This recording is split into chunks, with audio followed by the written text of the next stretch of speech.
Hello Marianne. Hello Tanisha. So, how do your pieces relate to your theme? So my theme was quite broad in the sense that it looked at the individuals together, so that people sort of blur into one another like in a crowd, and the world around us, particularly when you feel like a small individual in a big world and you feel lost. Okay. Which artists, designers, art movements, theories influenced your work?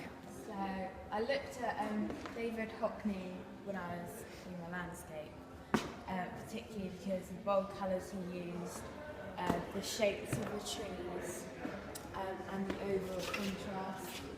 And as you can see, follow me, like quite a lot of dry strokes here, which and the colours obviously quite bright and contrasting, a bit like looked into Mark Rothko, and the way he used a lot of dry but broken brush strokes.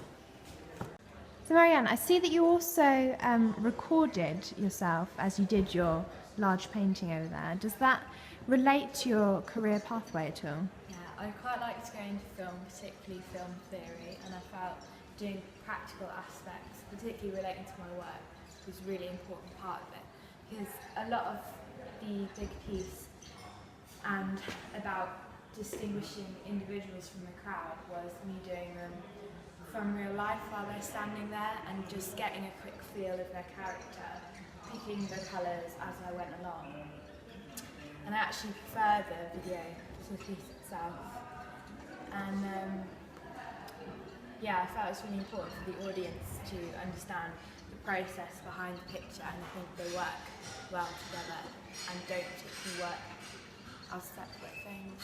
And in the future I would like to do more film within my artwork.